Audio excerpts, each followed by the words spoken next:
We're on 3C on the 9.1 green worksheet, and we're taking a look at sigma notation. And the first question before you venture into any sigma notation problem is it arithmetic? Yes, it is. How can you tell? It's linear. Do you see a slope? 9. Do you see a y-intercept? Negative 81. Negative 81. So this sequence would start on the y-axis at negative 81. And then as you move to the right, it would grow by how much every time? 9, okay? That's what it would look like if you graphed it. For every 1 you go over, what would it rise? 9. That's linear, that's arithmetic, okay? If it's arithmetic, we can use this formula.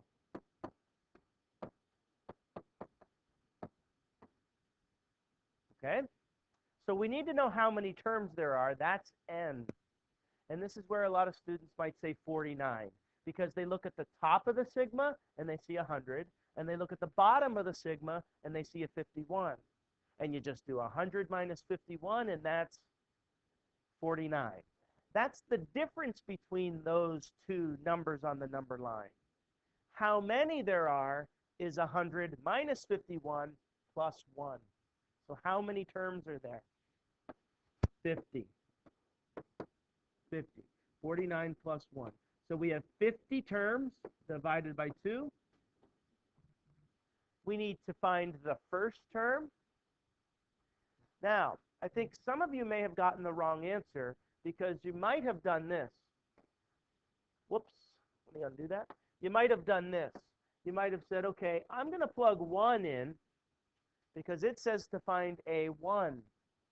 So perhaps what you did is 9 times 1 minus 81, which is what? Negative 72. And then maybe you plugged in 50 and got the last term. I don't know, maybe. Maybe that's what you did, maybe not. And you got an answer that was way too low. Because here's what's going on here. If you think about the number line, where does it start? The number line.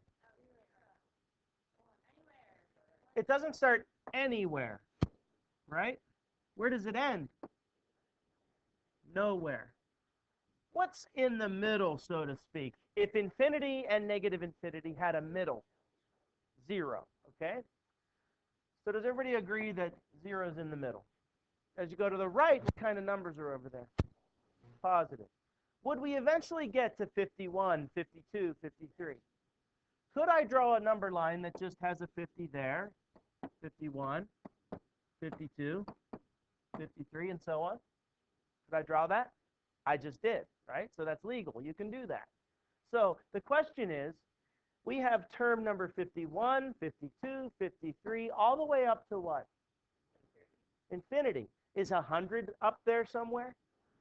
Are there numbers beyond 100? Are there numbers in front of 51? Yes, but we're only looking at the terms between who and what? 51 and 100, all right? So these sequences go on forever in both directions, but they want us to look at part of them. And what is that when it's not infinite? Finite, okay? So we're looking at this finite picture of this infinite series. It was a vocab. So we don't plug in 1 and 100 or 1 and 50. What you need to do is plug in 51 and see what you get. Please do that. What did you get? 378? Okay. 378 would be the 51st house on the block, let's say. Let's say you live on a street that is infinite in both directions. I don't know how that'd be weird. Okay. Let's say you live on a house that has on a street that has 1,000 houses on it. All right. The 51st house on the block is house number 378. What's the 100th house on the block? What's its address? 900 minus 81 is 819. That's the 100th house on the block. We want to know what you get when you add up all the house numbers in between, including those two houses. Maybe you're a census taker. That made no sense. So anyway, what do you get when you do 50 over 2 times that? 925. Okay? So you take the first plus the last relative to the picture you're looking at, not always house number 1. It might start with house number 51. You get the difference there.